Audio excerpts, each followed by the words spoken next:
All right, you're here with BS with Joe. I'm BS, Brad Scott, and that's Joe. So what do we got today? We're going to go over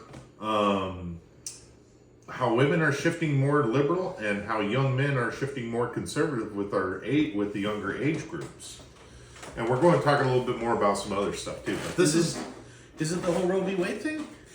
It's part of it because the women feel like as if they're getting their rights taken away. Okay. Whereas men don't feel like they're having any rights taken away because they really didn't have any rights when it came to that kind of stuff. Now, I think that's a big part of it. But also, I think That's not what the Supreme Court did. No, they left it to the states, and the states then can decide and vote, which they could vote for. Which goes back to what I've been saying from the beginning of this journey of podcasting is pay more attention to your local voting.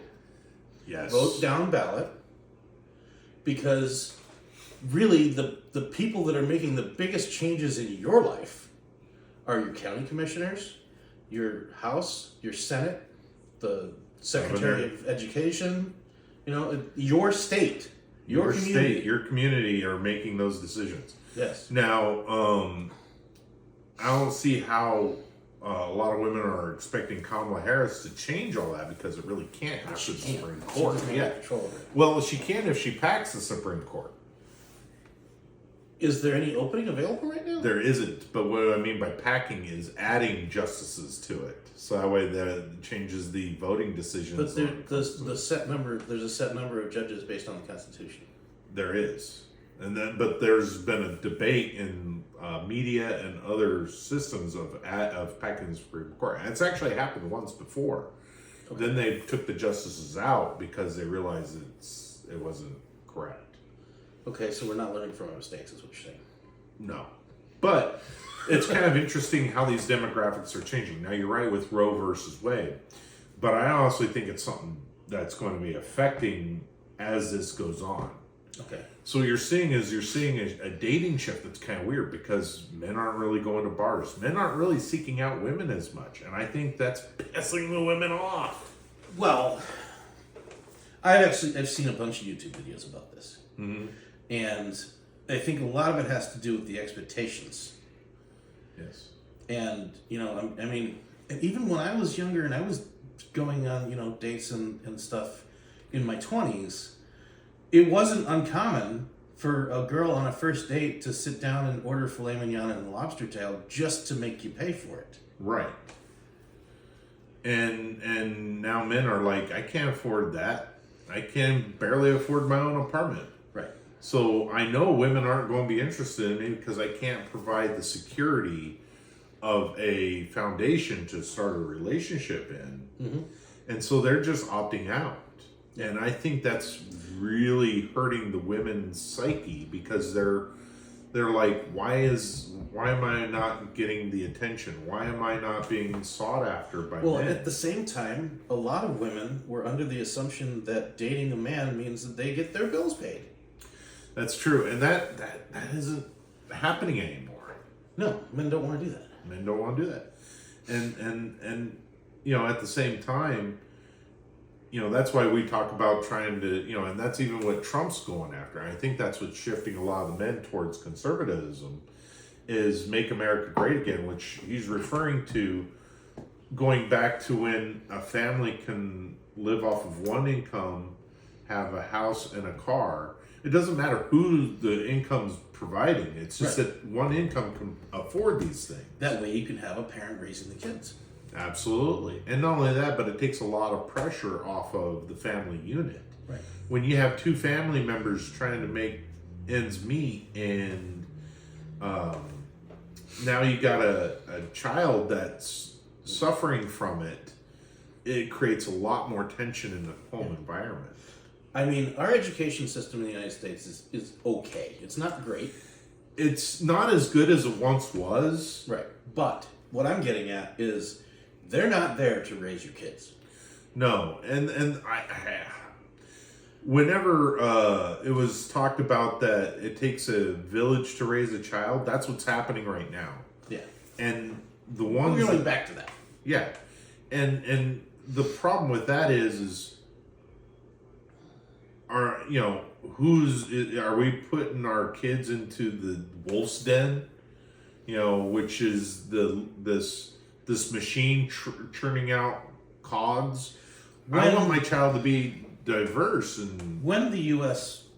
instituted the mandated education for kids, okay, the whole point, the entire reasoning for it, was to create workers. It was, and it did. That's why they had the bell. That's why you started at 7:00 in the morning. Yes, it was to provide factory workers. It was to indoctrinate people into working 40 hours a week for a paycheck.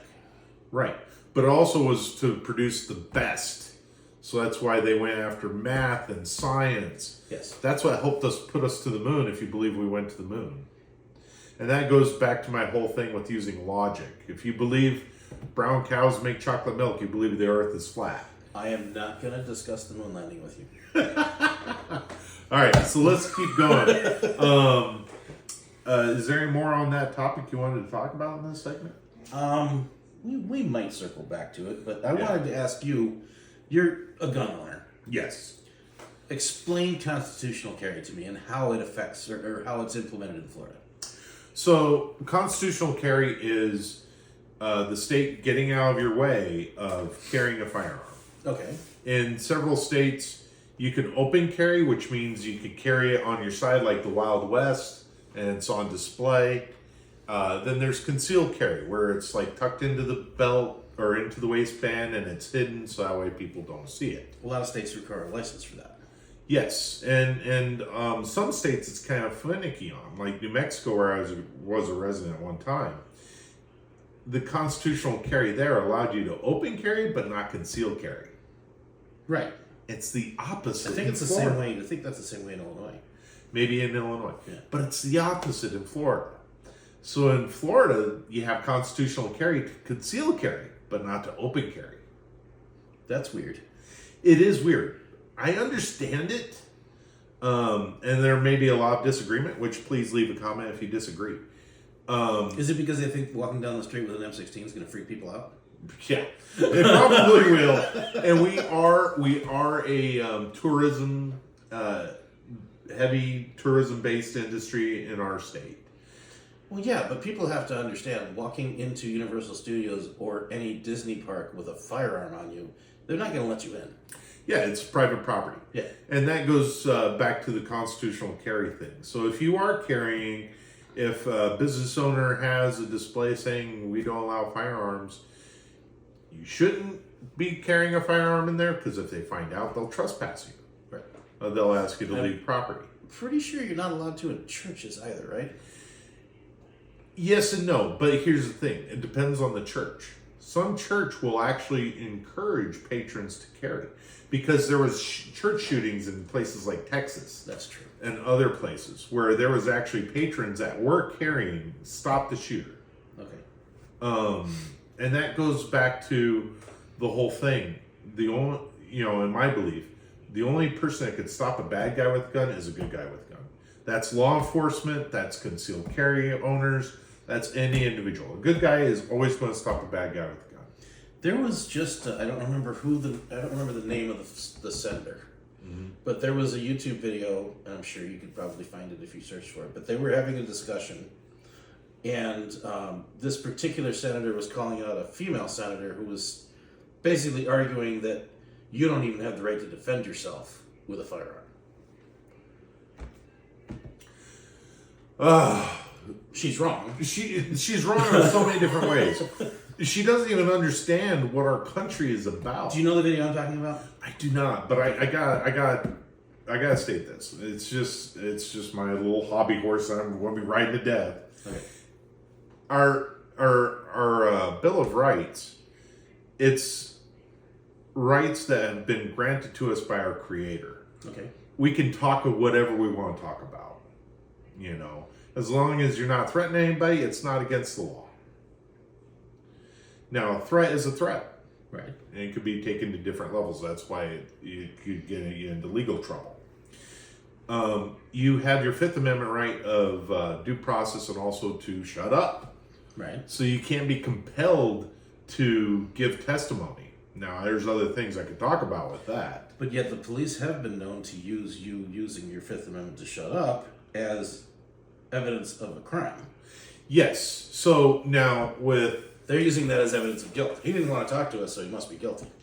yes, but at the same time, They've actually made that argument in court. they've made that And argument and won. Now, here's the thing.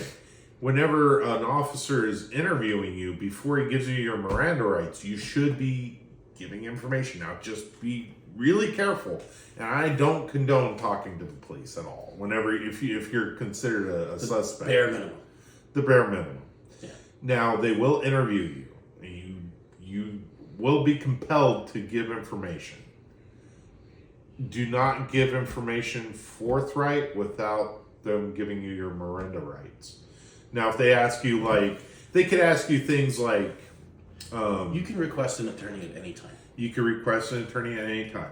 But, whenever they're asking you questions like, oh, how about those bills last week? Whenever that you should be able to talk to them about. Yeah. And that's not going to be that's not going to be taken out of context. Do not consider any of this legal advice. Yes, that is true, because we are not lawyers or attorneys. Yeah. And that's why this is kind of touchy for us, but it's also good content. Now, I wanted to also ask you, what do you think about? This is going back a little ways. What do you think of the Brady Bill?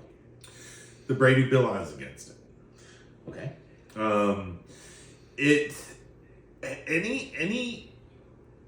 Because I'm a hardcore constitutionalist. Anything against the Second Amendment is a violation to me. It's because it shall not be infringed. So anybody that doesn't know, the Brady Bill, basically, the biggest thing about the Brady Bill was anybody that has a restraining order against them, or a felon, cannot own a firearm. Right. Now, and here's the reason why I'm hardcore for that. That means to tell me, if you're a felon, chances are you're probably not making a good income. You're probably in a bad neighborhood. Probably. You should have the right to defend yourself. That's a God-given right to defend yourself. But isn't that person more likely to use that weapon in a illegal way? They are. Now, that's where, But then we're talking about predictive policing again. yes.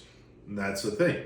If a criminal is going to be a criminal. It doesn't matter what they're going to do. If they're going to commit a heinous crime, they're going to commit a heinous crime. They should be locked up for it. Mm-hmm. And if somebody is continuing making those same mistakes, they should be locked up for a longer stint of time. Would you agree that in a domestic abuse case or a domestic violence case, okay, where the woman gets a restraining order against her husband and he has to give up his firearms With the red flag laws? This is just the Brady Bill. Oh, this is a Brady Bill. Yeah. Well, there's also red flag laws. So, Right.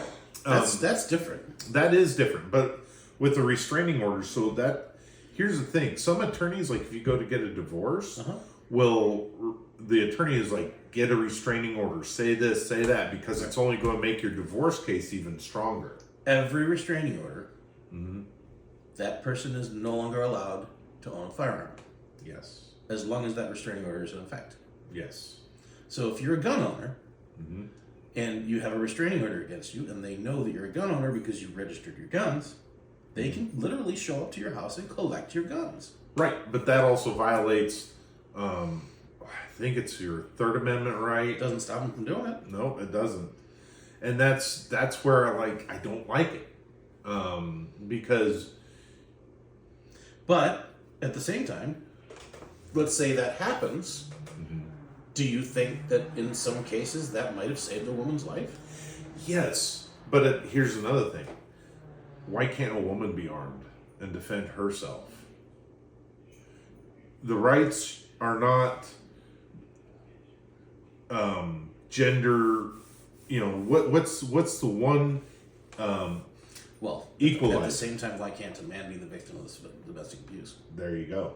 Here's the thing: is anyone a firearm is a great equalizer. It allows a woman to be on the same playing field as any man.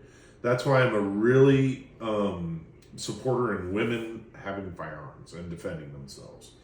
The murder that happened with Lincoln Riley in Georgia would have never happened if she was armed. That's true. That's true.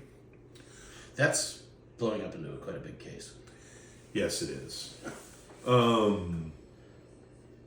Any more questions about that you have? Like, one little thing about constitutional carry, though, too, is know where you can take firearms, because in certain public buildings, you cannot take it, like a courthouse, things like that. You can't show up in the police department carrying a weapon. No, you cannot go to those places. I do not suggest it. No. It's a good way to get yourself shot. Yes. Learn your local laws of whatever state, county, and area you are on constitutional carry. Also, there's a big thing going on about reciprocity. So, like, if you get your concealed carry permit in one state, it'll hopefully go across nation in all the constitutional carry states. Okay. So that way it'll be allowed. Well, and it should be in all 50 states if you have a concealed carry permit. In some states, you can walk in with just an ID and buy a firearm. Right. In other states, you have to have a FOID card. Illinois, where you're from. Yes. Yes. A FOID card, you have to get that, and it's essentially like going through. That's a background check. It's a huge background check. It's like getting an NFA item. Yeah. NFA item. The background checks used to take years. I personally have zero issue with having to pass a background check in order to buy a firearm. I don't either, but the thing is it goes back to the individual, like the 4473. It's asking you all these questions. There's a big debate on that, as you're now having to give up your Fifth Amendment right of saying, I have been a convicted felon, I am using drugs, I am doing this. Because you're telling them on that form. You're not incriminating yourself if you've already been Right, but convicted. But the fact that they're asking that on that form to any individual is technically a violation. You have to give up that right to. You have to actually check those boxes. Okay. Because then that could be considered that. But I understand the whole background check thing. Okay. And I am kind of for it, but I'm also hesitant because a criminal, how do they get their firearms? They break into. They don't need. They don't get them. Making firearms illegal is not going to stop firearms. No. And making it harder for individuals to get firearms is only making it harder for law-abiding citizens getting firearms. Right. You're not restricting the criminals. No. Yeah. Because criminals aren't going to get it the legal means anyway. Of course not. Okay. What was it with Justin Trudeau you wanted to talk about? Oh, so Justin Trudeau. So they did He's the Prime Minister of Canada. Yes. So Canada, they just added a ton, like 300 something firearms onto their banned list. Really? And whenever they're saying banned, it's like they're confiscating those from you in a buyback program. But I don't even know if it's a buyback program anymore. Yeah. And they're saying that you can no longer have these firearms. And then they're sending them to Ukraine. They're sending the firearms to Ukraine. Yes, supposedly. That's what they're stating in a press conference. Not. Yes, they're not. Because they're not banning military firearms. No, but they're saying they're assault weapons or military grade, but yet military grade means they have a selector switch. It has a... First of all, assault weapon is a phrase that was coined by politicians. Yes. It does not exist. Well, this could be an assault pen. It could be. Anything can be assaulting. Yeah. You could verbally assault somebody. I've been verbally assaulted before. Which is why I said military grade weapons. Right. And that's like an AR-15 is not an M16. There is a big difference between those two weapons. And if you look at the M1 Garand, is a military weapon. Love the M1 Garand. Yeah, a lot of people do. That's a beautiful firearm. Yeah. And it's considered a military grade weapon, and in some states you can't have it because it's a military grade weapon. Well, it was literally a military weapon. It was a weapon of war. That was the standard issue weapon in World War I for the U.S. military. World War II, M1 Garand. The 1903, the Springfield 1903 was the issued weapon in World War I. Yeah. But actually, I think it was the D-Day movie where in one scene they showed the guy with the black and blue thumb. Yes. That's brutal. I mean, that was correct. It's called Garantham. There's a channel, and it's a good channel. Yeah. Garantham. Yeah. And so when you load the firearm, you have a clip, and this is not a magazine. There's a big difference between magazine and clip. Magazines have springs, clips do not. Yeah. So this clip is a clip that holds the rounds in, and you would push that clip into the firearm, and when you pushed it down far enough, the bolt would slide home, chambering around. And if you didn't move your thumb out of that, it was getting chambered in there with it. Okay. So, I mean, there's nothing we can do about Canada. No. Canada's their own country unless they become the 51st state, which they talked about with the Trump meeting with Trudeau. And if you haven't seen any information about that, look it up. It's kind of comedic. I have, but at the same time, it wouldn't be just one state. No. Yeah, it would be multiple states. That country is huge. Yeah, and Quebec can stay. Yeah. Anyway, what about the Canadian border? The New York. Yeah, you could technically. Well, it's been in the news lately with Trump. That border. What's going on with that? I have not heard anything about that, to be honest with you. Can you tell me a little bit about that, Joe? No, I was hoping you could. Yeah, see, I saw the headline, and I was preparing for this meeting with us, and I saw the headline on it, and I'm like, well, what's going on up there? I wonder if Brad knows. Yeah, see, I haven't. I think it has something to do with the illegal aliens. It probably does, and it also may have something to do with getting freedom guns up to Canada. We don't know. I don't know. If you know, please leave a comment. Yeah, that'd be cool. All right, is there anything else we have on this show? I think that's it. All right, guys, like, subscribe, comment, and share the show. Please do. Yeah, don't be a hoe. You gotta watch that show as well. All right then.